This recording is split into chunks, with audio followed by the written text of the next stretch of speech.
세상의 성공한 모습으로 키우려고 하는 우리의 모습에 대해서 좀 분별할 필요가 있다는 얘기를 지금 조금 하려고 합니다. 여러분, 저는요 진짜 처음에는 이 부분이 이해가 안 됐어요. 정말 거룩한 분이에요. 정말 거룩한 장로님이고 정말 거룩한 목사님이에요. 너무 존경도 많이 받고요. 사람들이요, 야, 참 저분 참 너무 좋다. 그래서 저분의 섬김이라든지 저분의 말씀이라든지 저분의 그런 것들 듣고 너무 많은 사람들이 영향을 받았어요. 너무 좋아하는데, 그런데 자녀들을 키우는 모습은 너무나도 세상적인 거예요. 물음표가 있는 거예요. 그렇게 거룩한 분인데 자녀 양육에 대한 대화를 나눠보면 저는 우리 애를 저기 아주 입시 명문 여기로 보내려고 합니다. 이런 얘기를 딱 하는 거예요. 제가 순간 머릿속에 물음표가 엄청 많이 드는 거예요. 저분이 말씀을 가르치고 또 저분이 흔히 말할 때는 세상적인 기준은 중요하지 않습니다. 이래 설교를 했고, 또는 너무 거룩한 모습으로 그렇게 아이들을 가르쳤는데 자기 자녀는 입시 지옥에 가둬놓는 거예요. 영어 하나는 잘해야 되지 않겠어? 이러면서 뭐 아주 비싼 영어 학원에 분명히 저 형편으로 가기 힘든 그런 데 보내고 있고, 또 아이들이 몰랐는데 와 진짜 알고 보니까 그분이 온 힘을 다해서 엄청난 교육비를 들여서 막 이제 세상과 똑같이 하고 있는 경우들을 이렇게 볼 때가 있는 거예요. 왜 다를까? 겉은 너무나도 거룩하고 겉은 너무나도 진짜 정말 존경할 만한 분이고 신앙적으로 많은 사람들을 도와준 분인데 왜 자기 자녀 양육에만큼은 희한하게도 세상 기준으로, 희한하게도 세상과 똑같이, 아니면 오히려 또 세상과 더 과하게, 그래서 나중에 뭔가 문제가 터지는, 그 자녀에 대해서 신앙적인 어려움이 터지는 것들을 딱 보게 되는 거예요. 그러면 우리들이 너무 놀라죠, 그죠? 저분한테서 어떻게 저 자녀의 문제가 생길 수 있을까라는 거예요. 여러분, 우리가 이 부분에 대해서 진짜 깊이 생각할 필요가 있어요. 우리가 나 자신에게 있어서만큼은 정말 거룩하게 살고 결심하고 그렇게 살아왔지만, 우리가 자녀라는 딱 우리에게 또 다른 분신과도 같은, 내가 배 아파서 낳은, 아니면 정말 공들여서 정말 에너지를 다해서 이렇게 키워내는 이 아이를 눈앞에 딱 두고는 어떤 일이 벌어지냐면, 그때 진짜 내 속에 숨겨지고 해결되지 못했던 우상이 튀어나오는 거예요. 우상이 튀어나오는 거예요. 그래서 자기는 거룩하게 사는데 이 아이들에게는 은연중에 품고 있던 우상이 나타난 거예요. 내가 가장 사랑하는 이 아이에게, 정말 내가 모든 걸 다 주고 싶은 이 아이에게 사랑하면 사랑할수록 나도 모르게 내 마음속에 품어있던 우상들이 툭 튀어나와서 그렇게 키우고 있는 거예요. 여러분, 저도요 그런 적이 있었어요. 처음에 이제 저도 목사인데도요, 제 아이가 이제 크면서요, 제가 어떤 생각이 있었냐면, 저도 아이를, 좀 진짜 부끄러운 얘기지만 나눠드리고 싶은 거는, 저도 어떻게 하냐면, 그래도 할 수 있으면 좋아, 수성구에 사는 거야. 수성구 끄트머리 그 시지라는 지역이 있거든요. 그 시지에 이사를 가서 거기서 계속 살고자 하는 제 나름의 계획이 있었어요. 지금은 경산으로 이렇게 이사를 갔는데, 제가 그때 기도하고 고민하면서 깨닫게 된 게 뭐냐면, 저도 마음속에 뭐가 있냐면, 그래 이 정도는 해야 돼, 그래 이렇게 해야 돼 라는 생각들을 가지고 이 아이들에게 어느 정도 공부를 이만큼 시켜야 된다는 어떤 기준들을 가지고 있는 거예요. 자, 여러분, 공부를 시키고 잘 키우는 이게 나쁘다라는 건 아니에요. 제가 우상이 됐던 건 뭐냐면, 이 아이에게 내가 신앙적으로 이 아이를 잘 키우는 것보다 이게 더 컸던 거예요. 우선순위가 잘못됐던 거예요. 제가 그 얘기를 하고 싶은 거예요. 잘 키우고 공부할 수 있으면 도와줘, 이게 나쁜 거 절대 아닙니다. 그거를 오해하시면 안 돼요. 신앙적으로 키운다라는 게 세상 뭐 이렇게 공부를 시키는 게 세상적인 이런 거 절대 아니에요. 그건 이분법입니다. 하나님을 잘 섬기기 위해서 이 아이에게 하나님께서 잘 이렇게 막 이렇게 잘 준비돼서 준비시키는 거, 이걸 나쁘다는 게 아니라, 우리가 정말 내 기준, 하나님의 기준이 아니라 내 기준이 높아지는 것을 이야기를 하는 거예요. 그래서 우리가요, 은연중에 이게요, 이것도 좋아 보이는 거예요. 부모라는 이름으로요, 세상의 성공을요 은연중에 드러나지 않게 표면적으로는 그게 자녀를 위한 혼신으로 포장이 되어 나타나는 거예요. 내가 너가 얼마나 잘 됐으면 좋겠는데, 이런 식으로 나타나는 거예요. 그런데 실질적으로는 이 부모의 내면에 자리 잡은 성공이라는 우상을 나도 모르게 숭배하게 되어지는, 자녀에게 나도 모르게 우상 숭배를 가르치는 행위가 될 수 있다라는 거예요. 이게 어떨 때 나타나냐 하면, 이 아이가 어떤 때, 이 아이를 내가, 이게 언제 나타나면, 이 아이를 내가 언제 칭찬하냐를 보면 돼요. 이 아이를 내가 언제 칭찬하는가, 언제 내가 웃음이 확 만연해 뛰는가, 언제 애가 막 아빠 칭찬해주세요 했을 때 내가 뭐 때문에 기뻐하고 즐거워하는가, 그거를 보면 우리가 뭔가 내가 지금 삐딱하다라는 걸 알 수 있다라는 거예요. 여러분, 우리도 모르게요, 우리 아이들이요 어떤 거를 우수하게 잘할 때에만 너 정말 잘했다라고 이게 막 상장 하나 받아오거나, 아니면 뭔가 1등 했다 그러고 뭔가 100점 맞아왔다 그러면 그거에 너무 기뻐하고 웃고 있고 즐거워하고 있는 내 모습을 본다면, 여러분 그게 진짜 한번 생각해 봐야 된다는 거예요. 여러분, 칭찬은 존재 가치를 칭찬하는 거예요. 과정을 칭찬하는 거예요. 그게 바른 칭찬. 우리 너무 잘 알고 있잖아요. 근데 우리가 칭찬할 때 보면 여러분 뭘 정말 기뻐하시는지를 봐야 된다라는 거예요. 그 아이가 정말 그 존재를 인정받고 싶어서 엄마 아빠 해서 아빠 이거 봐 할 때, 야 절로 가 하는데, 너 그만, 야 엄마 지금 뭐 하는 거 안 보여? 아빠 지금 뭐 하는 거 안 보여? 이렇게 하면서, 근데 얘가 엄마 나 이거 봐 학원에서 쪽지 시험 봤는데 100점 맞았다 이럴 때만 웃고, 엄마 내 지금 상 이거 받은 거 봐봐 이럴 때만 웃는다면, 이 아이가 뭐에 대해서 은연중에 배우게 되겠냐라는 거예요. 그러니까 우리가요, 이게 진짜 무서운 게요, 우리가 이게 안에 숨겨져 있는 이 우상이라는 거, 우리 이 부모의 마음에 숨겨져 있는 다뤄지지 않는 이 신앙적인 어떤 모습이라는 게, 우리가 가장 가까운 배우자에게, 가장 가까운 자녀에게 나도 알게 모르게 툭툭툭 나오고 있다라는 거예요. 그리고 우리는요 모르는 거예요. 나는 잘 키웠다 생각하는 거예요. 근데 자꾸 이 아이가 신앙적인 모습과 반대되는 모습으로 가고, 이 아이가 하나님과는 멀어지는 모습을 보고, 이 아이가 정말 하나님에 대해서는 정말 관심이 없는 모습들을 보면서 왜 이러지? 이렇게 우리가 생각하는 거예요. 근데 제가 말씀드리는 건, 우리가 알게 모르게 다뤄지지 않는 우상과 다루지 않는 것들이 그런 칭찬하는 거라든지 아니면 말이라든지 이런 것에서 불쑥 나오고 있다라는 거예요. 그래서 이것에 자꾸 이제 이 아이들이 금방 얘기했던 이런 칭찬이나 인정하는 거에 분명히 부모의 가치가 들어가 있거든요. 그런 칭찬과 인정에 이런 식으로 노출된 아이들은 어떻게 크는 줄 아세요? 부모의 우상을 만족시켜야만 사랑받는 걸로 크는 거예요. 부모의 우상을, 부모가 마음속에 우상이 있고 그걸로 불쑥불쑥 칭찬하는데 튀어나오고 불쑥불쑥 인정하는데 튀어나오고, 이러다 보면 이 아이들은 자연스럽게 어떻게 돼요? 엄마 아빠가 이거 하면 기뻐하네, 엄마 아빠가 이거 하면 기뻐하네, 엄마 아빠가 예배드리고 엄마 아빠가 이렇게 하고 이거는 별로 뭐 관심 없네, 엄마가 내가 이거 잘하고 이거 잘하니까 하네, 엄마도 세상과 똑같네, 이래 되는 거예요. 내가 이렇게 살면 되는구나, 이렇게 나도 모르게 습득하는 거예요.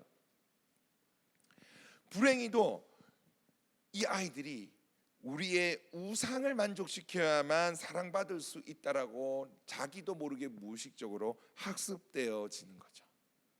자, 여러분, 두 번째 우리에게 우상이 있는가를 알아볼 수 있는 바로메터가 또 있어요. 어디에 분노하는가? 여러분, 어디에 분노하세요? 우리가 있잖아요, 우리가요 아이들에게 화를 내는데, 아이들에게 화를 내는 분노 포인트가 있어요. 우리가 요즘 젊은 친구들 얘기하잖아요, 발작 버튼. 왜 애들이 진짜 애들이 꾹꾹 누를 때 있잖아요. 이렇게 내가 막 화를 돋구는 것처럼 얘가 어떻게 이거 잘하지 꾹꾹 누를 때가 있잖아요. 물론 여러분, 뭐 당연히 우리가 부모로서 이건 안 된다라고 얘기할 때 게 있어요, 그죠? 신앙적인 부분, 뭐 예배를 안 드린다든지, 아니면 얘들이 하나님에 대해 함부로 얘기한다든지, 정말 교회를 아끼지 않는다라든지, 이런 부분이 있고, 두 번째는 뭐예요? 위험한 거. 이거는 진짜 빨리 말려야 되기 때문에 이거 좀 위험한데도 너 그러면 안 돼. 이러면 이거 부모가 이상한 거예요. 그죠? 위험한 거는 달려가고 안 돼! 이렇게 얘기해야 되는 거고. 또 하나 뭐 있어요? 다른 사람에게 피해 주는 거. 그건 안 된다라고 엄히 가르치고 때로는 우리가 화를 내면서 가르칠 수도 있어요. 그렇다고 분노를 쏟아내는 거를 제가 정당화하는 건 아닙니다. 분노를 쏟아내는 거는요, 단호하게 얘기하는 거랑 달라요. 분노를 쏟아내는 건요, 관계에 독을 붓는 거예요. 어쨌든 이 애들한테도요, 분노를 쏟아내는 거는요, 이 아이에게 상처를 주는 거예요. 이번 주에 제 아들이요, 삐졌습니다. 왜 삐졌냐면 얘가 이제 동생한테 이런 거예요. 아들이 야, 너 부셔 안 먹으면 자기 달라 그런 거예요. 그 둘째가 자기 방에 그 학원에서 이제 부셔 이렇게 이제 간식으로 받아온 거예요. 그래서 이 애가 빨리 먹으면 될 텐데 또 이게 진열을 해놨네요. 이 방에. 그걸 보고 이 첫째가 배가 고팠던 거예요. 요새 왜 이렇게 배가 고파하는지 모르겠어요. 저보다 많이 먹는 것 같아요. 하여튼 딱 보고 이제 그걸 딱 야.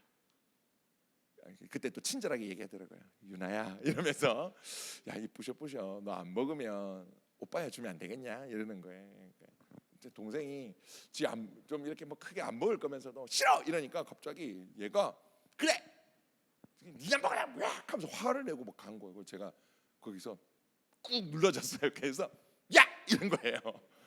야 네가 야 그거 원래 동생 건데 네가 왜 그러냐 막 이랬는데 얘가 완전 약간 억울하고 눈물이 날 것 같은 거예요. 저희 아들은 눈물을 보여주기 싫어해요. 이러면 저한테 얼굴을 안 보여주더라고요. 갑자기 얼굴을 끝까지 안 보여줘 방으로 싹 들어가더라고요. 나중에 얘기하는 게 딱 저한테 이렇게 아빠 그게 그렇게 소리 지를 일이야 이렇게 얘기를 하더라고요. 진짜 미안하다.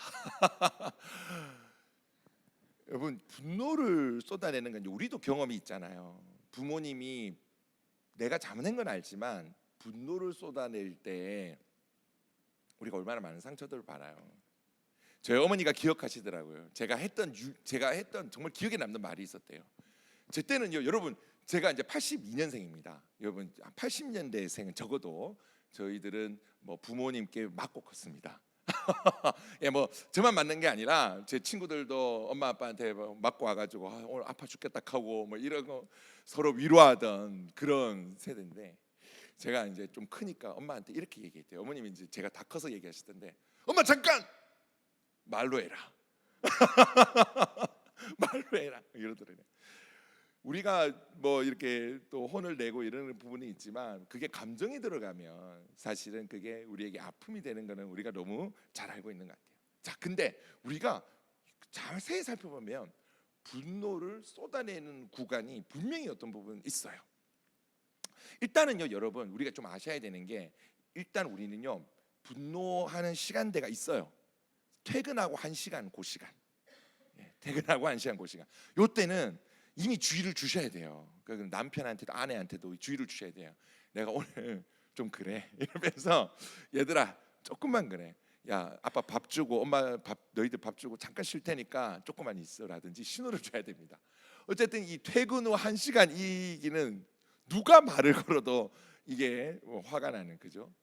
두 번째는 우리가 너무 이제 피곤하기 때문에 그럴 때는 우리의 이 역치가 낮아, 인내의 역치가 오래 참음의 역치가 낮아져요. 그래서 쉽사리 화를 내곤 합니다. 자, 이런 부분도 우리가 한번 생각해 볼 부분들은 있어요. 저는 이런 부분을 보면서 어떤 생각이 드냐면 과연 맞벌이가 우리 가정에 유익이 되나? 저도 이제 맞벌이니까요. 그런데 저는 할 수 있으면 맞벌이가 참 힘들구나 하는 생각이 되게 많이 들어요. 저도 이제 뭐 제가 그래도 좀 일찍 오는 편이에요. 그래서 뭐 저녁하고 해놓고 뭐 이래 하지만 저도 이렇게 집안일을 하고 나면 한 7시쯤에는 방전이 되더라고요. 한 5시 4시쯤에 퇴근을 하거든요. 저는 그러면 오면 뭐 이제 막 이렇게 이제 집 좀 치우고 뭐 기본적으로 해야 되는 게 있잖아요. 빨래 돌려놓고 빨래 넣는 거 이제 개고 그다음에 설거지 밀려 있는 거 하고 그다음에 저녁을 준비를 해요. 밥 얹고 막 이래 하잖아. 그러면 이걸 다 끝내니까 밥에 다 끝내면 좀 빨리 끝나면 한 7시 반, 좀 늦게 끝나면 8시거든요. 그럼 그때 딱 되면 이게 탈진이 돼요. 제가 하는 일은 뭐냐면 화장실에 가요. 화장실에 가서 안 나와요. 한 30분 그 처음에는 제 아내가 왜 안 나오냐 계속 묻던데 어디 배가 아프냐. 근데 제가 얘기해서 쉬는 중이다. 쉬는 중이다. 그때 앉아서 뭐 하겠습니까? 핸드폰 보면서 그때 뭐 아무것도 하기 싫은 그 시간들이 이렇게 있더라고요. 그래서 우리가 이런 부분들 한번 고민을 해볼 필요가 있는 거예요. 내가 너무 짜증을 낸다, 내가 우리 아이에게 너무 분노를 쏟아낸다면 뭐예요? 지금 첫 번째로는 우리 체력이 안 되는 거예요. 여러분 정신력이라는 것도 우리 이 똑같은 에너지를 쓰는 거 아세요? 정신력도 밥심이에요. 아세요? 예, 맞아요. 예, 맞아요. 정신력도 밥심이에요. 그래서 밥 안 먹으면 짜증 내는 거예요. 여러분 정신력도 똑같은 건전지를 써요. 우리 몸의 체력과 똑같은 건전지를 써요. 그래서 정신력도 어느 정도 집중해서 쓰면 없는 거예요. 그러니까 이 말은 잘못된 거죠. 네 정신력이 부족해. 그것밖에 안 돼? 야 정신적으로 버텨. 이거는 되게 큰 오해를 불러일으키는 말이에요. 왜냐하면 정신력도 한계가 있어. 그러니까 그날 하루 정신력을 내가 4시간 썼으면 몸을 체력적으로 4시간 쓴 거랑 비슷한 거예요. 그럼 저녁에 그거 쓸 수 있다고 못 써요. 그러니까 우리가 많이 좀 오해하고 실수하는 게 그런 거예요. 이렇게 집중하고 이렇게 막 에너지를 정신력을 쏟아놓고 집에 와서 그 정신력을 발휘한다? 안 되는 일이죠. 그렇죠? 되게 힘든 일이에요. 자, 일단 우리가 분노가 많다는 거는 저는 일단은 우리가 지금 체력적으로 많이 지쳐 있어요. 그 지금 참 지금 저는 좀 걱정인 게 그거예요. 너무 이 시대가 바빠요. 맞벌이가 기본이잖아요. 그죠? 맞벌이가 기본이죠. 그럼 집에 오면 6시, 7시. 그럼 1시간은 뭐 너무 정신없어요. 또 저 챙겨야 되고 애들 챙겨주고 뭐 가방 챙겨주고 뭐 이러다 뭐 9시. 그러면 어떻게 해요? 자고 있어요. 한 명은. 남편이다 아내 누가 한 명은 지쳐서 자고 있단 말이에요. 그러면 이제 거기서 또 삐지고 네 먼저 잔다고 뭐 이런 식으로 애는 누가 재우고부터 시작해서 그죠? 그러니까 이 체력적으로 지금 너무 이 시대가 주는 우리 부부나 결혼과 이 가정의 부모로서의 어려움들이 지금 분명하게 존재하는 것은 맞아요. 그래서 저는 좀 고민을 해야 되는 것 같아요. 우리가 지금 맞벌이라는 게 그걸 정지하는 건 아니에요. 근데 우리가 좀 더 건강하려면 저는 한 명은 이제 풀타임으로 한 명은 파트타임이 조금 맞지 않을까 이런 고민들을 없잖아 하게 됩니다. 저도 파트타임 비슷하게 일찍 오지만 그래도 참 쉽지 않은 것 같아요. 정말 아내는 집에 딱 오면 7시 반이거든요. 6시 반이거든요. 1시간 동안 아무것도 못해요. 진짜 1시간 동안 정말 아무것도 못해요. 제가 처음에는 눈치 주고 이랬죠. 진짜 밥이라도 뜨지 하면서 막 했는데 이제는 제가 아무 한마디도 안 합니다. 왜냐하면 진짜 탈진 상태로 오거든요. 그나마 제가 나은 편이니까 이제 바톤 터치를 하죠. 제가 다 해놓고 나 화장실로 들어가고 자 우리가 이 부분 한번 꼭 한번 생각해 필요 있어요. 체력적으로 우리가 이 부분을 어떻게 관리해야 될까? 만약에 우리가 부모로서 가정으로서 어떤 부분이 잘 돌아가지 않는다면 우린 진짜 물리적으로 시간이 지금 허락되어 있는가? 우리 부부에게 부모로서 그거를 돌아볼 필요가 있어요. 그래서 제가 부부가 상담을 오면 제가 안타까운 게 너무 많은 거예요. 이 구조 자체가 이미 힘들어요. 지금 여기서 보세요. 여러분 부모가 애를 낳아서 지금 이제 기르는데 거기서 이제 시간이 이제 부족한데 그나마 옆에 처가가 있거나 옆에 친가가 있는 데는 나은 거예요. 근데 없는 가정은 정말 힘들어요. 여기서 진짜 많은 다툼과 갈등들이 생기는 경우가 너무나도 많은 거예요.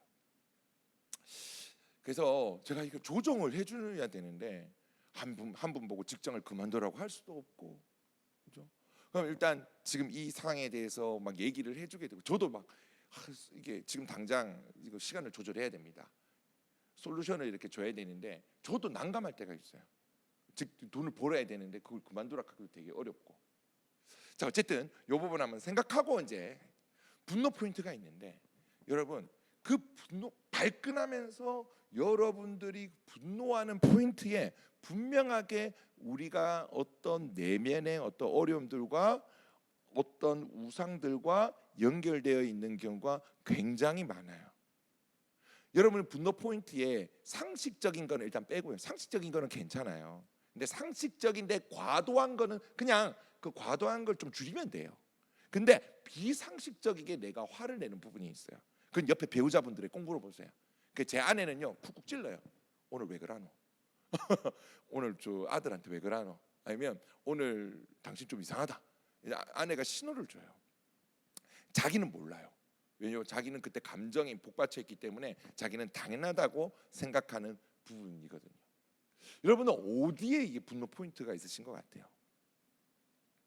그게 우리가 이 자녀들에게 나도 모르게 딱 이렇게 잡고 있는, 누구한테 지고 들어오는 거, 이거 보통 많이 못 견뎌 하시더라고요.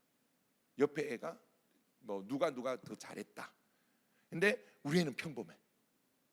누가 우리 애가 정말 괜찮고 잘하고 똑똑한 줄 알았는데 실상 뭔가 해보니까 뭐 운동도 그저 그렇고 뭐 수학도 그저 그렇고 막 그저 그렇다. 그러면 여기서 뭔가 싹 올라오기 시작하는 거예요.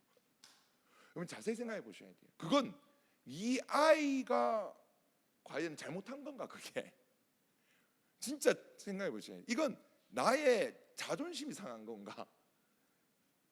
그 분노 포인트에 우리가 회개해야 될 제목과 우리가 내려놓아야 될 그것들이 있다라는 겁니다.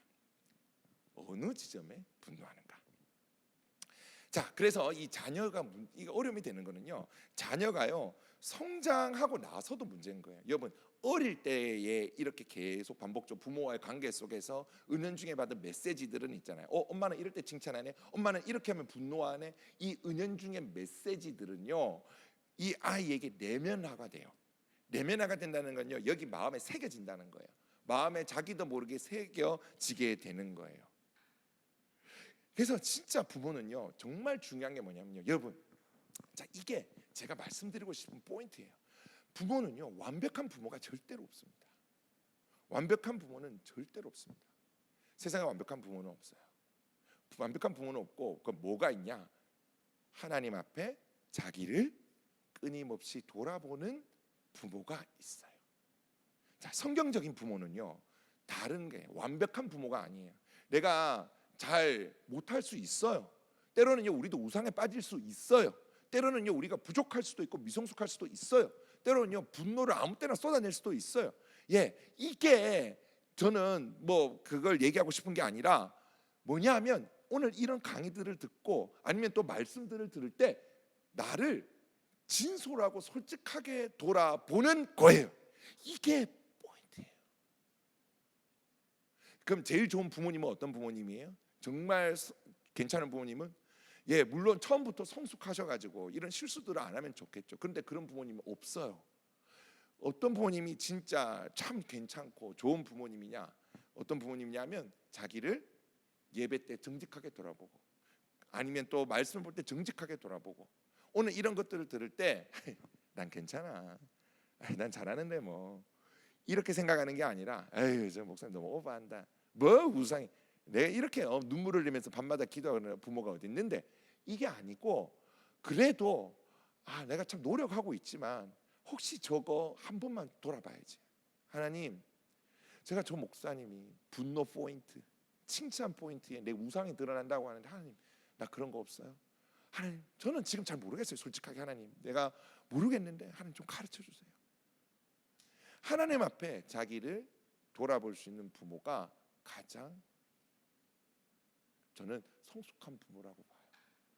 아이들이 그걸 아는 거예요. 아이들이 뭘 보냐? 그러면 우리 아빠 엄마는 변한다는 걸 보는 거예요. 예배를 갔다 오는데 아빠가 변하는 거예요. 아빠가 금요 기도회를 갔다 왔는데 엄마가 변한 거예요.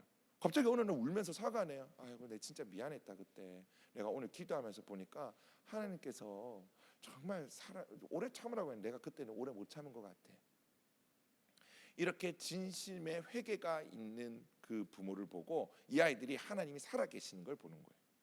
제가 어떤 그 청년부에 이제 이런 특강을 하는데 한 애가 그 중에서 제일 신앙이 있는 애예요. 왜 예수님 믿었냐 하니까 아버지 얘기를 해요.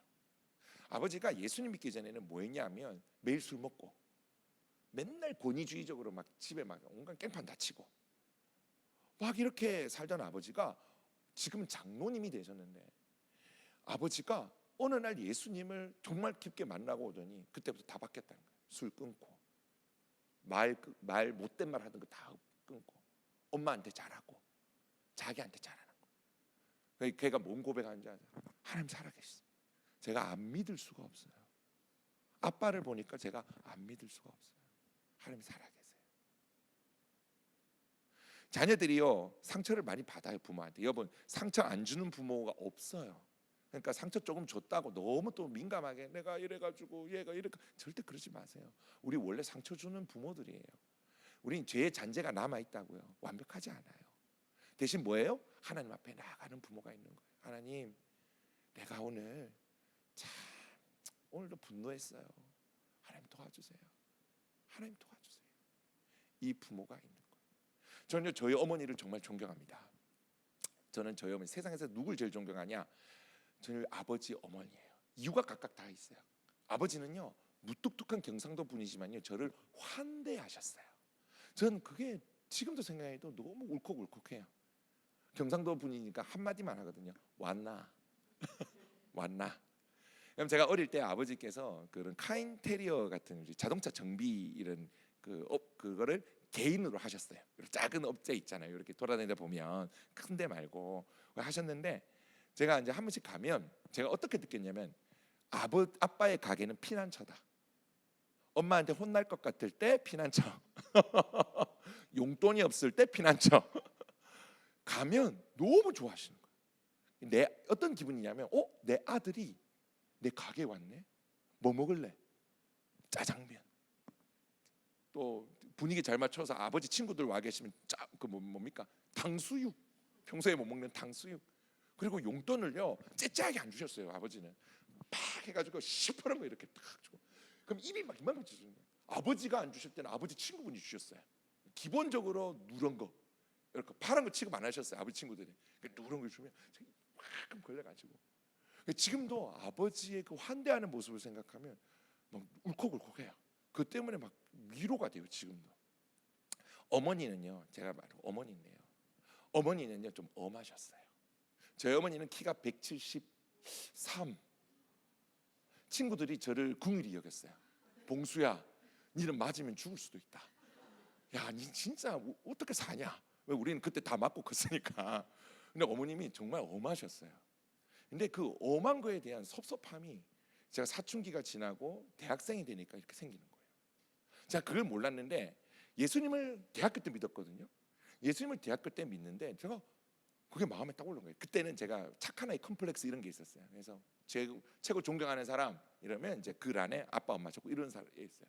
근데 제가 예수님 믿고 나서 저를 이렇게 돌아보는데 엄마에 대한 섭섭함이 너무나도 많은 거예요. 그 엄한 거, 그 혼내는 거는 맞는데 그건 감사하고 있어요. 뭐 제가 잘못했을 때 혼내는, 제가 그렇기 때문에 굉장히 높은 기준의 그런 어떤 도덕적 기준을 가지고 있어요. 그 어머님 덕분에 생각해요. 그건 정말 감사한데, 근데 그게 약간 상흔으로 남아 있는 거예요. 그 엄했던 모습들이. 대학교 때 어느 날 제가 예수님 믿고 이제 얼마 지나지 않아서 어머니가 어느 날 이제 저한테 얘기를 하시는 거예요.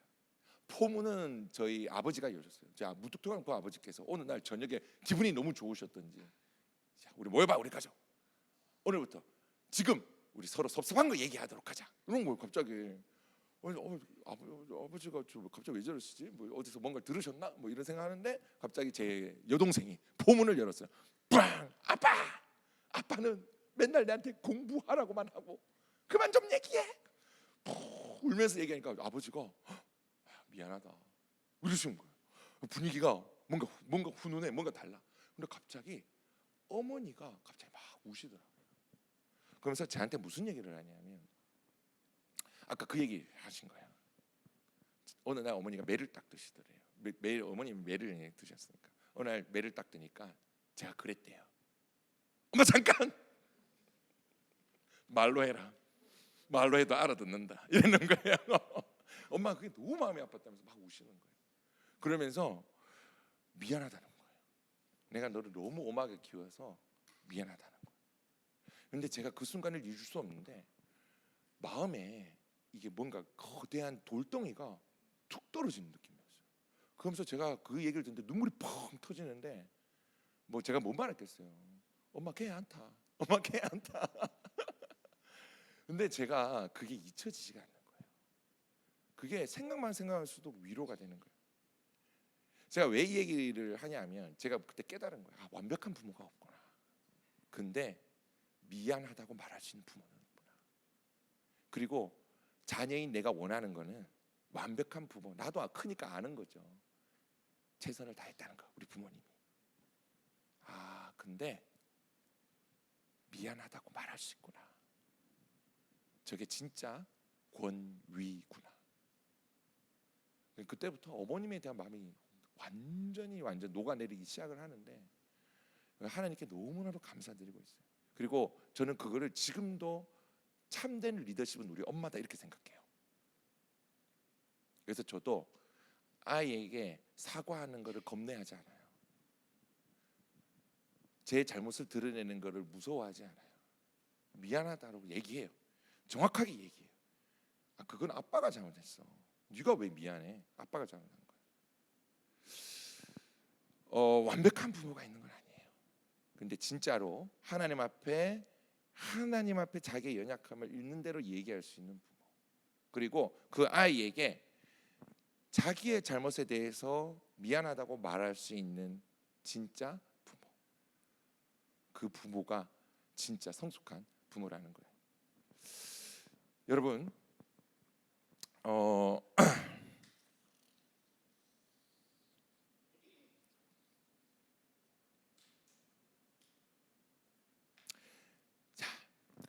부모는 돌아보는 게 진짜 자기를 스스로 돌아보는 게 진짜 성숙한 부모다. 이 얘기를 지금 하는 중입니다. 예. 그래서 우리가 있잖아요. 자녀를 볼 때요. 사실은 아셔야 될 부분이 뭐냐면 이 자녀가 거울이라는 거예요. 여러분, 사실은 내 모습이 투영되고 있는 거예요. 제가 그걸 진짜 뼈저리게 깨달은 게 바로 제 아들이 3살 때였어요. 제 아들이요. 예배를요 진짜 너무 함부로 생각하는 것 같아요. 어린데 어려서 그럴 수 있지 그렇게 생각했어요. 근데 다른 애들은 안 그래요. 그리고 제가 지금 이제 협력교회로 있는 교회에서 제가 그래도 주일학교 설교를 하고 있었기 때문에 제 아들이 여기 있잖아요. 근데 예배 때마다 제가 제 아들 단속시킨다고 예배의 분위기 쌓여지는 거 있죠. 야, 손우빈 야, 이거 하면 갑자기 딴 애들도 얼잖아요. 저 갑자기 목사님이 왜 저러지 이러면서. 그러니까 약간 분위기 쌓여지는. 그래서 제가 고민돼요. 이거 아닌 것 같은데. 내가 얘 단속시킨다고 예배가 다 이고 딴 애들은 다 잘 있는데 내가 지금 이래가 어떡하지? 이런 생각을 하는데 제가 하나님께서 주신 마음들이 뭐였냐면 봉수야, 네 예배 어떤다는 거예요. 너 예배 어떻게 드리냐는 거예요. 얘 3살짜리인데 누구 예배 받겠냐는 거예요. 누가 하나님 사랑하는 모습 누구에게서 보냐는 거예요. 그 제가 진짜 깊이 회개를 했었어요. 하나님, 내가 얘 모습이 나라고. 하나님, 예배를 소중히 여기고 하나님에 대해서 얘기하는 게 나라고. 지금 내가 믿음이 요거밖에 안 된다. 애들이요 사실은요 거울이에요. 한 번은 저희 장인어른 장모님, 저희 어머니, 또 저희 이제 시댁 식구 뭐 그렇게 사이가 나쁘지 않아요. 저희 어머니도 계속 선물 보내시고 또 우리 또 장모님 장인어른도 뭐 과일 같은 거 제철마다 보내시고 이래요. 근데 딱 한 번 약간 뭔가 분위기 좀 이상한 적이 있었어요. 제 아들에 관한 이야기였어요. 이 아들은 과연 누구를 닮았는가? 너무 별나니까. 제 아들이 너무 별나거든요. 엄청 별나요. 그래가지고 저희 어머님이 한마디 하셨어요. 같이 모였는 자리에서 아유, 우리 봉수는 안 그럽니다 하면서 장모님 한마디 하셨어요. 아, 우리 교선이는 그런 적 없는데 과연 얘는 누굴 닮았을까요? 누굴 닮았을까요? 과연. 그래서 어느 날 제가 한 번씩 제 애들 키우다 보면 엄마 생각이 나요. 그래서 전화를 한번 하거든요. 엄마 키워보니까 너무 힘들다면서 제가 어머니한테 전화를 했어요. 엄마 진짜 왜 이런지 모르겠다 하니까 저희 어머니가 그때 진실을 얘기하셨어요. 네 닮아서 안 그렇나? 제가요 한 번씩 생각을 해요. 얘가 왜 이러지? 외계인인가? 이런 생각 들 때가 있거든요. 왜 이러지? 남자이고 막 멍청 막 이런 저 왜 저러나 이런 생각 하는데 제가 곰곰이 생각해 보면요, 제가 옛날에 그랬더라고요. 우리만 모르는 것 같아요. 어떤 면에서는 이 아이들은 사실은 가장 먼저 보는 건요 아빠와 엄마예요. 그래서 아빠 엄마 반반씩 닮았어요. 좋은 것도 닮아요. 그래서 너무 감사한 일이죠. 근데 안 좋은 것도 닮아요. 그래서 그런 부분들은 우리가 변화되는 모습을 통해서 가르쳐 줄 수밖에 없어요. 행동 수정해 줄 수밖에 없어요. 왜냐하면 우리가 변하지 않은 상태에서 얘기해도 전혀 권위가 먹혀 들지 않겠죠. 아빠는 이런단 말이에요. 아 진짜 요즘 애들 너무 똑똑해요. 진짜 저희 딸이 진짜 무서워요. 아빠 옛날에 이렇게 이야기하지 않았어? 근데 오늘 지금은 왜 이렇게 하는 거야? 뭐 이런 얘기를 해요. 이제 아들은 안 그러거든요. 아들은 되게 단순하거든요. 딸은 또박또박 따져요. 아빠, 그런데 야좀 그만 얘기해라. 야, 아빠한테 부모를 공경해야지. 그러면 하는 말이 있어요. 아빠의 말에는 허점이 보여. 뭐 제가 저도 부족합니다. 늘 미안하다는 얘기를 달고 삽니다. 매일 미안하다 그러고 아빠가 지금 그때 화낸 거는 아빠가 좀 너무 화낸 것 같아. 근데 네가 잘못한 건 그건 맞는데 이렇게 매일 얘기를 해요. 자, 우리는 네, 여기서 이제 요점은 우리가 해결되지 않는 자기를 안 돌아보면 이제 요점은 그거예요. 해결되지 않은 우상들이나 우리의 그 모습들이 자녀에게 알게 모르게 내면화되고 있다. 그럼 우리는 어떻게 해야 되냐? 완벽하려고 아니에요. 완벽하는 게 아니에요. 우리 완벽하지 않아요. 하나님 앞에 인정해야죠. 대신 하나님 앞에 나아가고 또 그 잘못이 있다면 인정하고 고치고 돌아보는 태도가 우리 가운데 필요하다. 이게 금방의 이야기들의 좀 핵심 메시지였습니다.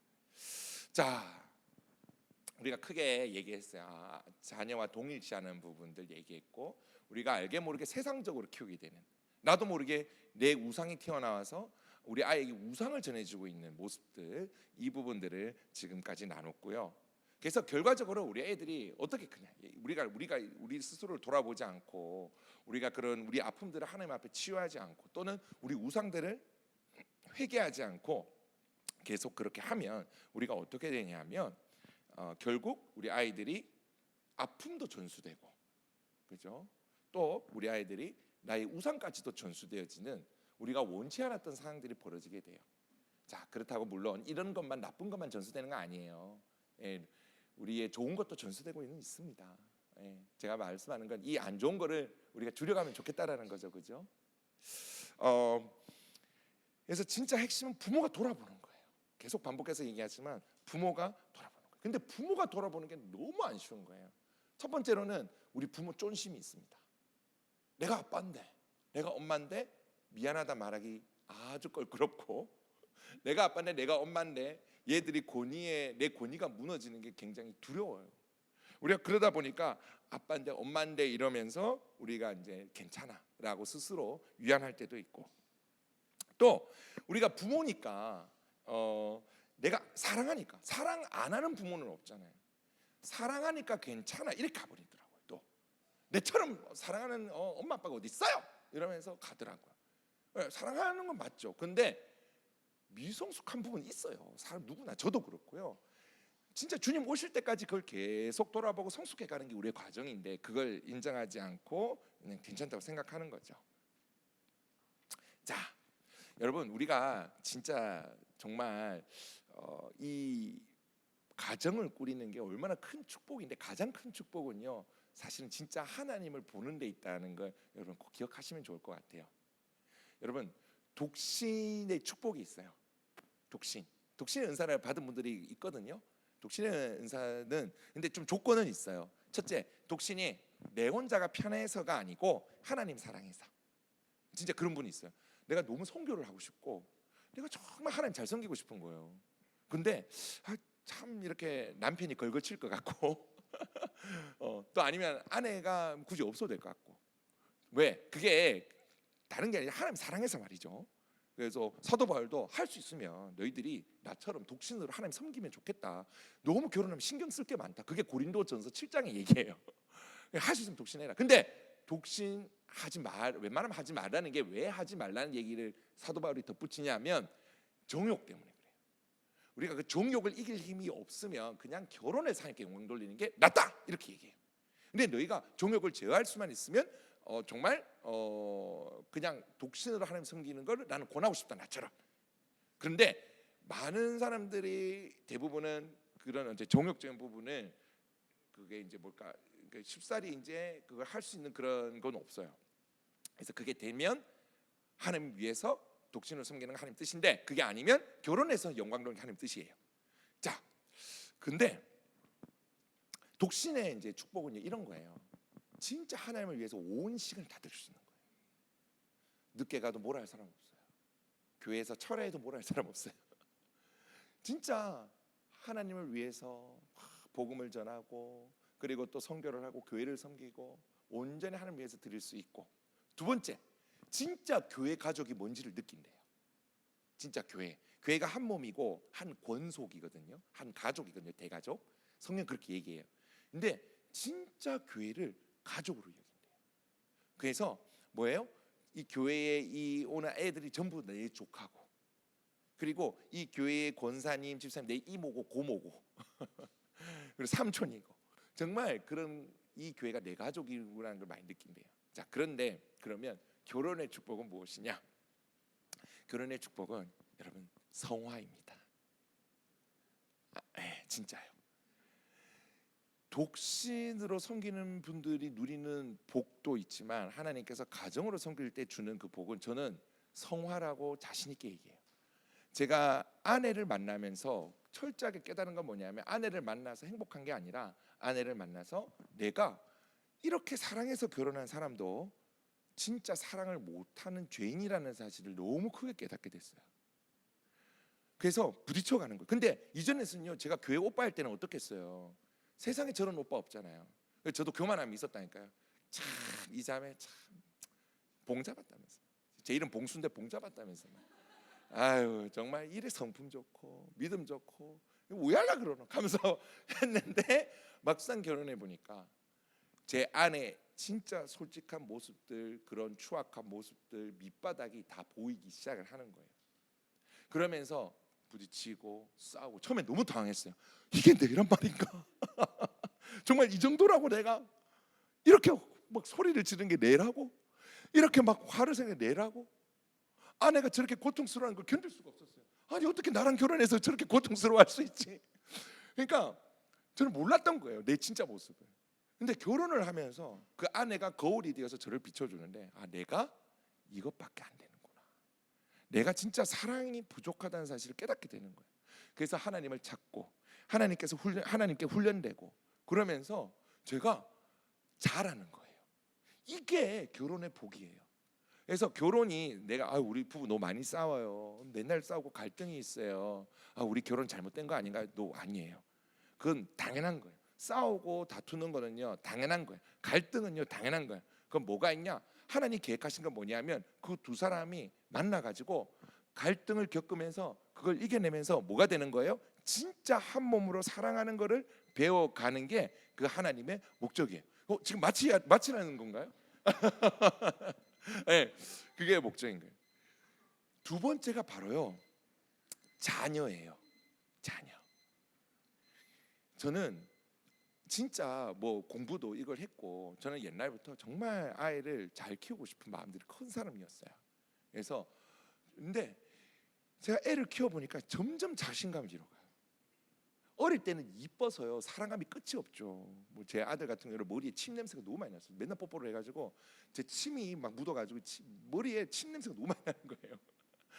어릴 때는요 너무 이쁘고 귀여우니까 안 돼. 점점 크면서 얘들이 이제 머리가 생기고, 아빠의 말에는 허점이 너무 보여 이러니까 제가 뭘 아빠는 잘못한 거 없어 이러고 하면 제가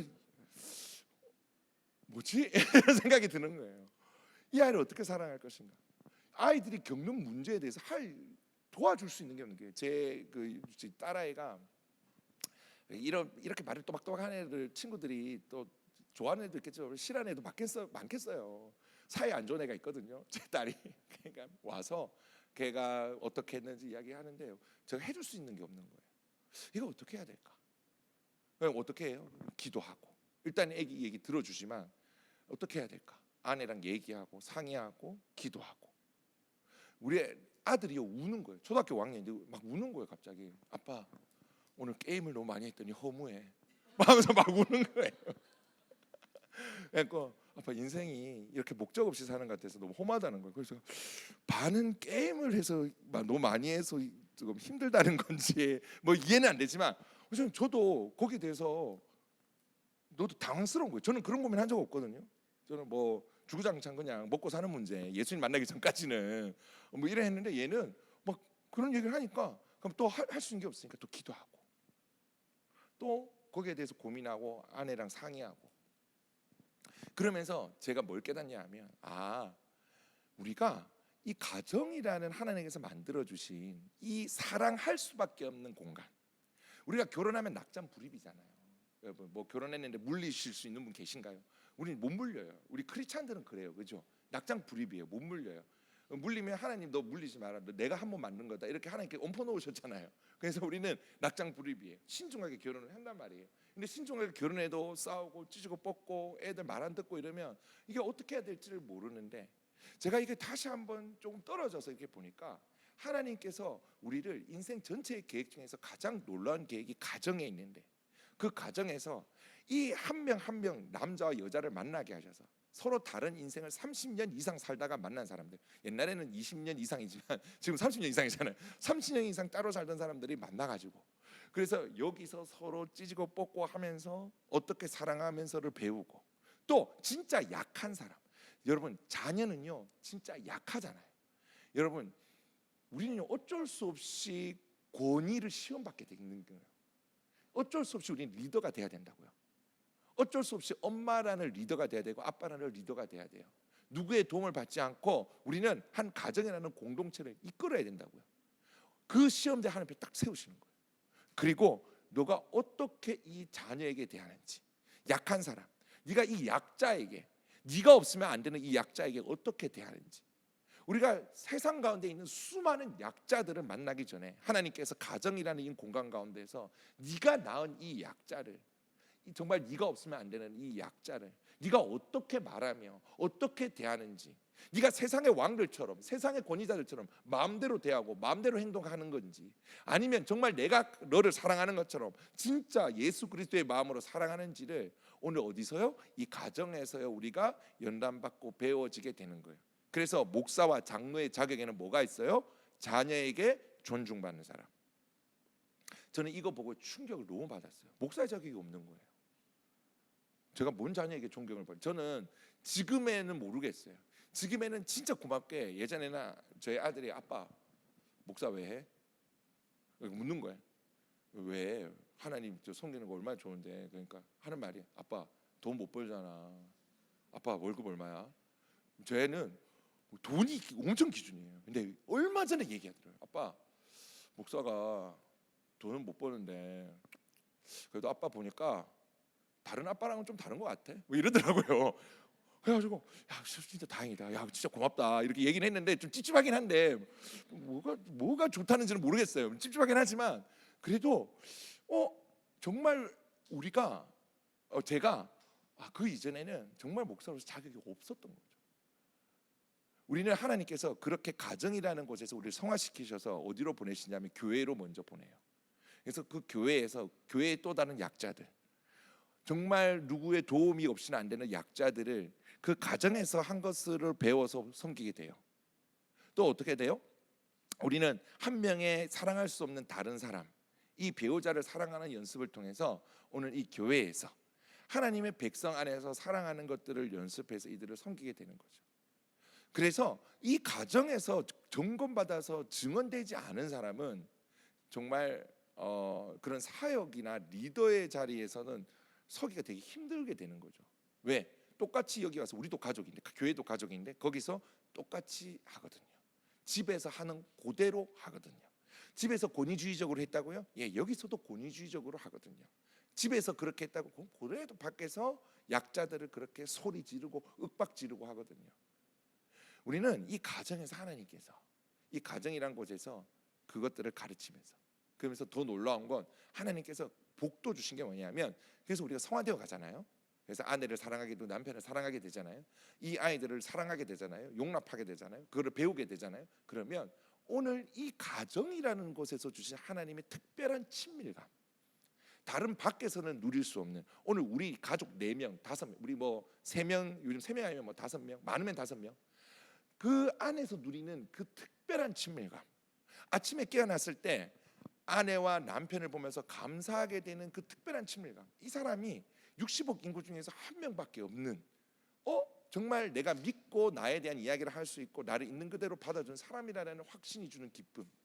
오늘 그리고 이 권위, 내가 별것 아니지만 내가 하나님을 의지하면서 하나님의 권위들을 이 아이들에게 실천할 때에 이 하나님의 권위에 순종해서 점점 더 믿음의 사람으로 자라가는 그 아이들의 모습, 그리고 그 아빠 엄마를 존경과 사랑으로 바라보는 그 부모와 자녀 간의 깊은 친밀감, 그것들을 누릴 때에 깨닫는 거예요. 이게 하나님 계획하신 하나님의 나라의 사랑의 모습이구나. 그래서 우리가 전면적으로 패러다임을 좀 바꿔야 돼요. 뭔 패러다임 바꿔야 되냐? 가정은 완성품이 아닌 거예요. 가정은 하나의 목적을 향해 달려나가는데, 무슨 목적? 이 가정에서 같이 힘을 합쳐서 천국의 모습으로 만들어가는 거예요. 이 천국의 모습으로 만들어가는 여러분들, 그 목적이 지금 여러분들 가운데 있는 거예요. 부부 사이에, 그리고 자녀들 사이에. 완벽한 게 아니라요, 지금 같이 공사하는 거예요. 힘을 합쳐 공사하는 거예요. 부모로서 계속해서 나를 하나님 앞에 비치고 성장하는 거고, 또 우리의 자녀들은 부모의 도움을 받아서 하나님 앞에 나아가는 거죠. 이 가정은요, 그게 가장 큰 복이에요. 다른 사람은요, 이걸 결혼을 안 하면 이걸 경험을 못 하는 거예요. 남편과 아내가 서로 사랑하면서 배워가는 거, 자녀를 사랑하면서 배워가는 거, 이거를 경험하지 못하게 되는 거예요. 그래서 여러분, 이 가정에서 꿈꾸실 것은 뭐냐? 내가 오늘 정말 이 갈등 속에서, 또는 정말 이 부딪히면서, 남편을 보면서 남편과의 관계 속에서 겪는 나의 연약함, 또 이 부모로서의 연약함, 이것들을 보면서 좌절하고 낭망할 게 아니라, 하나님, 나 주님 닮고 싶어요. 나 주님 닮게 해주세요. 피할 수 없어요. 하나님, 얘는 내 애고 이 사람은 내 남편이고 아내예요. 하나님, 피할 수 없어요.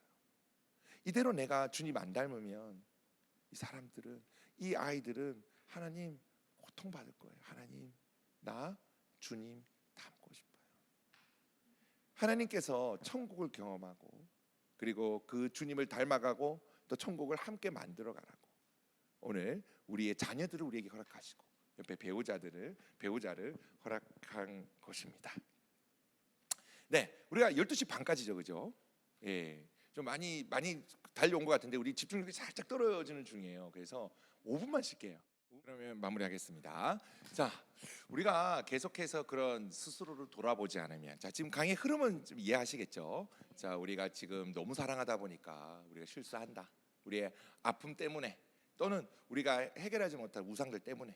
그래서 우리가 계속 좋은 부모는 돌아보는 부모다, 완벽한 부모는 없다, 이 얘기를 하고 있습니다. 우리가 계속해서 돌아보지 않게 되면 우리가 참 안 좋은 결과들이 많이 나요. 그래서 좀 그런 것들 중에 하나가 뭐냐면, 이 아이들이 독립된 인격체다, 이 생각을 잘 못하게 되는 경우가 좀 있는 것 같아요. 무의식적으로 자녀를 내 것이라고 생각한다.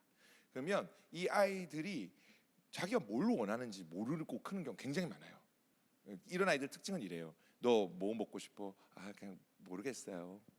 그냥 아무거나 먹어요. 제가 제가 이제 저를 가르쳐 주신 교수님이 대학교 때 제 심리학과를 나왔는데 굉장히 유명한 교수님, 우리 대구대학교 저기 이제 심리학과 교수님 중 진짜 유명한 분이셨어요. 그래서 갑자기 성함이 기억이 안 나는데, 하여튼 청소년 상담으로 되게 유명한 분이셨어요. 제가 좀 제가 이제 그분께 이제 졸업을 앞두고 갔어요. 그래서 뭐 가서 좀 상담을 받으러 간 거죠. 그 진로 상담을. 그래서 저 이것 때문에 고민입니다, 이랬더니 딱 이제 교수 연구실 열고 딱 들어갔는데 그분이 이제 그런 얘기하는 거예요. 봉수야, 뭐 먹을래? 이러는 거예요. 여자분이셨거든요. 뭐 먹을래? 그러는 거예요. 예, 저는 아무거나 먹을게요. 봉수야, 아무거나는 없어. 너는 네가 원하는 걸 말할 수 있는 자격이 있어, 이 얘기를 하는 거예요. 근데 그 얘기를 듣는데 왜 그렇게 울컥하는지 모르겠는 거예요. 그리고 이 얘기가 지금 20년 넘었는데 20년 넘었네요. 계속 생각이 나는 거예요. 아, 내가 말할 자격이 있고 내 욕구를 말할 수가 있구나. 우리가 너무 유교적인 문화예요, 우리 이 대한민국이. 그래서 내가 뭘 원하는지 얘기하거나 이거를 미덕이라고 생각 안 했어요. 그냥 참고 말하지 않는 게 미덕이다, 침묵이 덕이다, 이런 게 굉장히 많았었어요. 그러다 보니까 우리 아이들이 우리 대한민국 사람 더 그래요. 말 잘 못해요. 자기의 부정적인 얘기를 얘기하는 걸 더 힘들어해요. 그런 사람들이 진짜 많은 것 같아요. 그러니까 이 아이들이 독립적으로 크지 않게 되면서 자기의 말들, 안 그래도 그런 문화가 있는데 그런 욕구들을 얘기하지 못할 때가 있는 거죠. 하고 싶은 게 있는데 부모에게 얘기를 못하거나, 또 앞으로 커서도 어른이 돼서도 남들에게도 자기 마음이라든지 이거를 얘기하지 못하게 될 때가 있는 거죠. 그리고 애들이 좀 영혼 깊숙이 좀 상흔이 좀 남는 것 같아요. 우리가 스스로 계속 돌아보지 않고 그냥 계속 우리의 연약함을 내버려 둔 채로 계속 키우게 되면 이제 막 자기를, 특히 내가 사랑받지 못한다는 그 느낌 있잖아요. 자존감이 낮다고도 표현을 하죠. 그런 거를 가지게 되는 거예요. 뭐 은연중에 우리가 뭐 시험 성적이 잘 나면 입이 이만큼 찢어지고 우리 나도 모르게 막 잘했다고 칭찬을 하고, 또 반대로 뭔가 뭐 못하는 것 같으면 그 직접적으로 얘기 안 하지만 꿍해 있다가 갑자기 뭐 잘못하면 잘 걸렸다는 식으로 야 뭐 이것도 못하냐 이런 식으로 이렇게 하면 이제 이 아이들이 내 존재가 이 부모에게 존중받지 못하는구나, 나는 내 존재 자체로 사랑받는 게 아니구나, 내 이거 잘해야만 사랑받는구나, 나도 모르게 이게 각인이 될 수가 있는 거죠. 그래서 계속 돌아볼 필요가 있고, 또 아까 얘기했지만 신앙의 본질을 잃어버릴 수도 있어요. 그래서 우리의 연약함들과 우리의 우상들을 내버려 둔 채로 완벽한 건 아닌데요, 변화되는 모습을 계속 보여주지 않으면요, 하나님 앞에 나아가는 모습 계속 보여주지 않으면 그냥 이제 부모가 이 우리 아빠 엄마의 기준이 이제 세상의 기준이구나, 세상처럼 공부 잘해야 되고 아니면 세상처럼 뭔가 성공을 해야 되고 뭐 이런 것들을 좀 계속 이렇게 내면화시키게 되고 하나님을 인격적으로 만날 기회를 잃어버리게 되는 것 같아요. 결국 이제 하나님이 소중한지에 대해서는 자연스럽게 그런 것들 못 배우게 되니까, 뭐 우리가 좀 쉽지 않은 부분인데 이런 부분들이 은근히 메시지가 돼요. 우리 고등학생 자녀들에게 뭐 예배는 성공한 뒤에도 안 늦다, 요때만 어른 예배 드려라, 고등부 예배 빠져라, 요때만 그러자, 요때만 그러고 대학교부터는 예배 열심히 드리자. 이게 뭐 우리는 안 그런 거. 우리 대구는요 그래도 조금 우리 부모님들이요 이런 거를 좀 잘 하세요, 내가 볼 때는. 근데 사실은 많은 분들이 이래요. 고3들이 교회 안 나오는 걸 당연하게 생각을 하는 거죠. 그리고 뭐 기도할 때 다른 기도는 안 해요. 좋은 대학 가게 하소서, 좋은 대학 가게 하소서. 이런 소망으로 한정 짓는 것들이 사실 우리 아이들에게 은연중에 메시지를 주는 거예요. 뭐가 성공의 기준이고 뭐가 삶의 기준인지. 이런 환경에서 자라면 뭐 하겠어요? 대학을 입학하거나 사회 진출하면 이제 내 뜻대로 안 되네 그러면 바로 신앙 버리는 거예요. 왜? 내가 엄마 아빠한테 본 신앙이 그거였기 때문에.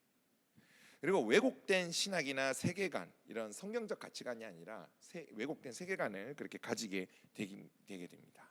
그래서 좀 대표적으로 성공지향적인 어떤 그런 삶의 그런 가치관을 가지는 경우가 일단 되게 많은 것 같아요. 그래서 고난, 이거 이해 못해요. 고난 이해 못하는 애들 되게 많아요. 지금 사상 유례 없는 멘탈 약한 애들이 우리 애들이 지금 세대예요. 지금 이렇게 고스펙, 이때까지 이렇게 고스펙은 없었거든요, 얘들이. 그런데 사상 유례 없는 멘탈이 약한 아이들, 지금 20대를 표현하는 말들입니다. 왜냐하면 이 아이들이 고난의 가치, 어렵고 힘듦을 경험하는 것에 대한 가치, 우리가 다 차단해 버렸거든요. 힘들면 안 되지, 우리 애 힘들면 안 되지. 선생님 우리 애 어떻게 이렇게 할 수 있어요? 힘들면 안 되지. 힘들면 안 돼. 야 우리한테 뭐야? 힘들면 안 돼. 상처받으면 안 돼. 이게 너무 이렇게 키우다 보니까 이 아이들이 이제 고난, 어렵게 경험하는 거, 힘든 거, 이런 것의 가치에 대해서, 불편함의 가치에 대해서 이제 모르고 큰 아이들이 너무 많고, 또 섬김의 가치. 야, 네 것만 해. 야 친구 왜 사줘? 네 거 챙기지. 우리 애들은 순수하잖아요. 그러면 저는 깜짝 놀랐어요. 애들이 지 용돈이 9,000원인데 5,000원치 친구 과자를 사주는. 이제 제가 어떻게 얘기해야 되지? 사준 거는 잘했는데 이제 사준 건 잘했다 유나야. 그래서 사준 걸 아빠가 뭐라는 게 아니라 야, 네 용돈이 일주일 용돈이 9,000원인데 네 그거 저 용돈의 반을 친구 과자 사는데 다 쓰면 어떡하냐 뭐 이렇게 얘기는 했는데 저도 되게 조심스럽더라고요. 어쨌든 뭐 그런 섬김의 가치에 대해서 우리가 좀 아이들이 모르고 자라게 크는 거죠. 그리고 자녀가 이제 타인을 돕거나 공동체를 위해 헌신하게 될 때 또 자녀를 격려하기보다 우리가 나무랄 때가 있잖아요. 뭐 이제 좀 걱정될 때 있죠. 특히 우리 청년들이나 우리 고등학생 중에 진짜 신앙이 엄청 좋은 애들은 좀 약간 공부는 약간 안 하는 것 같거든요. 얘네들 특징은 공부 안 하고 맨날 교회만 사는 것 같잖아요. 그러다 보면 우리도 모르게 좀 격려하고 정확하게 얘기해 줘야 되잖아요. 그래 네가 이거 하는 건 너무 좋다. 아빠도 너가 진짜 키왕짱을 생각한다. 근데 요 부분 네가 준비는 해야 된다. 그건 부모로서 망각할 수 없다. 요래 얘기를 하면 참 좋은데 그래 얘기 안 하잖아. 야, 내가 교회 늦게까지 있지 말라 그랬지. 임은 하지 마라 그랬잖아. 이런 식으로 나도 모르게 나오게 되는 경우가 있는 거죠. 그래서 좀 대화를 통해서 많이 그런 경우가 있다면 성실하게 살 수 있도록 삶을 대화를 통해서 이제 격려하거나 할 필요가 분명히 있습니다. 자, 이제 뭐 성숙한 사랑의 관계를 배우지 못하는 건 당연하겠죠. 관계를 맺고 이게 사실은 아주 핵심적인 기술인데 우리가 살아가야 될 관계를 맺고 또 미성숙한 관계를 훈련하고 이런 것들을 우리 자녀들이 못 경험하게 될 수도 있습니다. 뭐 가장 궁극적으로는 부모와 자녀 사이가 깨어지는 거죠. 궁극적으로 인격적으로 이 부모가 스스로를 못 돌아보고 계속 미성숙한 태도로 계속 양육하면 이제 자녀와 아이의 관계가 이제 손상이 되는 거. 이건 정말 돌이킬 수 없게 되는 그런 거죠. 부모가 아까 얘기했던 그런 동일시, 그죠? 나 자신으로 생각하고 그리고 또 정말 부모가 지나치게 통제를 하거나 권위주의적으로 얘기하면 결국 어느 임계점을 돌파해 버리잖아요. 지금은요 임계점이 더 많이 낮아진 것 같아요. 제 때는요 그래도 부모님이니까가 있었거든요. 지금은 그런 게 없는 것 같아요. 하여튼 그 임계점이요 너무 낮으니까 그걸 딱 하여튼 임계점 딱 넘어서면 이 본능적으로 이 아이들은요 생존을 위해서 도피를 선택해요. 그게 가출이에요, 그죠? 근데 커서도 가출해요. 정서적 가출. 오예 이제 드디어 고등학교 졸업했다. 끝. 일단 집보다 먼 곳으로 학교를 가요. 어떻게든 자기는 얘기하죠. 여기 내가 원하는 과가 있어 얘기하지만 그러나 실상의 마음은 어떻게 해서든 아빠 엄마와 그리고 아빠 엄마가 좋아하는 교회가 멀리. 이런 없을 것 같죠.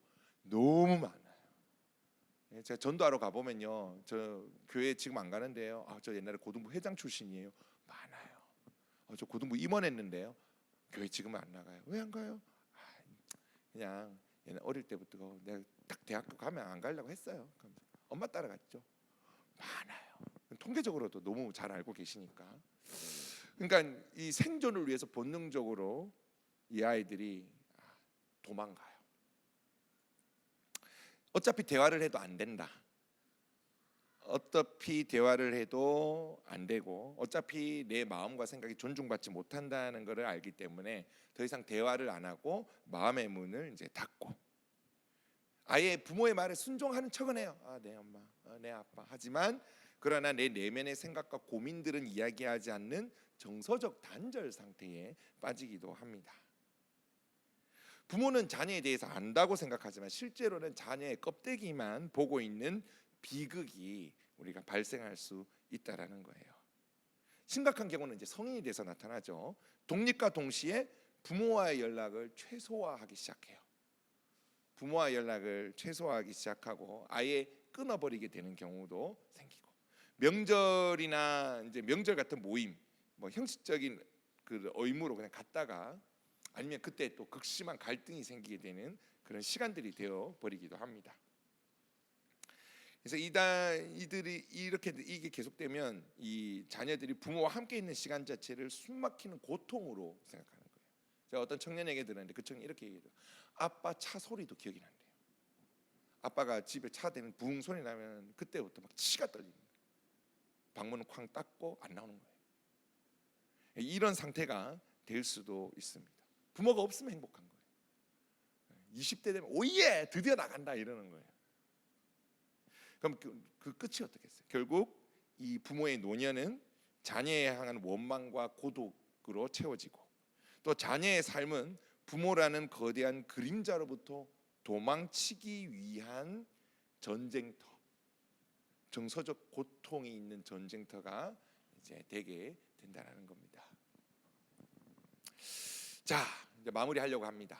자, 제 강의 흐름은 아시겠죠? 예, 우리가 너무 사랑하지만 우리가 스스로를 돌아보지 아니하면 우리의 아픔과 우리의 그런 미성숙한 내면, 우리의 우상들이 우리는 원치 않았지만 우리의 자녀들을 불행하게 만들 수 있다라는 얘기를 지금 했습니다. 우리 아이들을 찾기 위해서 우리가 어떤 일들을 해야 되냐? 계속해서 얘기했지만 완벽한 부모님은 없습니다. 스스로를 날마다 하나님 앞에 돌아보는 부모가 있을 뿐입니다. 여러분, 본질을 잃으시면 안 됩니다. 신앙과 삶은요, 밀접하게 영향이 이렇게 연결되어 있기 때문에 영향을 미칠 수밖에 없어요. 그래서 여러분, 첫 번째로 스스로를 돌아보는 건 신앙입니다.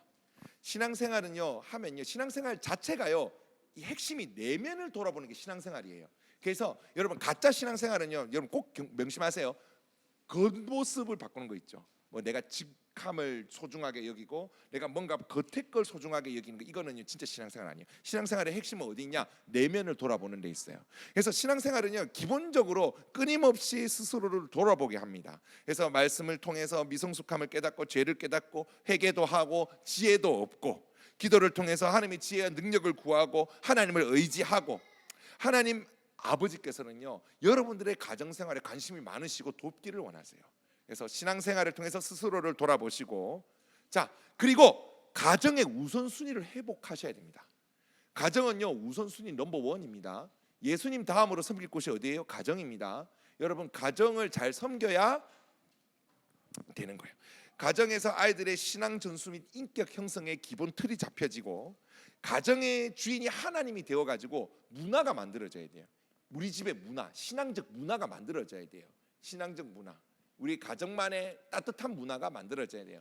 우리 가정은 뭐 어느 날은 뭐 같이 이렇게 이야기하는 시간이다. 어느 날은 같이 이렇게 산책하면서 같이 서로 도와주는 시간이다. 우리 가정은 잘 때 아빠 엄마가 꼭 기도해 준다. 우리 가정은 아빠 엄마가 일어나서 우리 가족을 위해 기도해 준다. 우리 가정만의 특별한 그런 신앙적 문화가 만들어져야 됩니다. 그래서 그 신앙이 뭘로 나타나야 되냐? 신앙은 항상 성숙한 사랑으로 나타나거든요. 그 성숙한 사랑으로 드러나야 우리 아이들이 이게 신앙이구나, 이게 삶이구나를 같이 연결해서 배우게 되어집니다. 여러분, 좋은 부모는요 그냥 좋은 사람이에요. 하나님 앞에 좋은 사람. 제가 많은 사람들 상담해보고 또 이 강의를 주구장창 돌아다니고 준비해보면서 깨달은 사실이 그거였어요. 하나님 앞에 좋은 사람이 좋은 부모고 좋은 남편이고 좋은 아내다. 여러분, 끊임없이 하나님 앞에서 성숙한 사랑과 성숙한 관계를 배워 가시기를 바랍니다. 겸손하게 하나님 앞에서 돌아보는 거, 그게 진짜 좋은 부모님입니다. 오늘 강의를 마치도록 하겠습니다. 너무 수고하셨습니다. 감사합니다. 네, 감사합니다. 네, 우리 두 번에 걸쳐서 우리 또 잘 강의해 준 손봉수 목사님 다시 한 번 더 박수 부탁드리겠습니다. 예, 죄송합니다. 예, 제가 그 복음이 위로하다라는 그 한 건데 주로 부부 상담을 주로 합니다. 제가 원해서 한 건 아니고요. 주구장창 부부들이 와요. 커플들도 오고. 그래서 하나님께서 사명이라 생각하고 열심히 하고 있는데, 저는 저는 그냥 그 후원 교회들이 있어요. 그리고 또 후원하는 개인 후원자들이 있어가지고 무료로 하고 있기 때문에 언제든지 주위에 조금 그런 갈등들이 있다면 언제든지 소개해 주시고, 제가 어제 좀 기분 나쁜 일이 있었어요. 저 상담할 수 있나요? 예, 그래, 약속 다 잡았어요. 근데 다시 전화가 왔어요. 목사님 죄송한데 교단이 어디세요? 그리고 그 약간 이제 이단으로 의심하는 분도 있더라고요. 복음이 위로하다 이렇게 적혀 있으니까 약간 그런가 봐요. 그래서 그 이단 아닙니다. 통신 졸업하고 한동대학교 졸업하고 정식 상담 라이센스도 다 받았습니다. 그 이상한 거 아니니까 얼마든지 추천해 주셔도 괜찮습니다. 예, 많이 기대해 주시고요. 다음에 또 뵙으면 좋겠습니다. 감사합니다.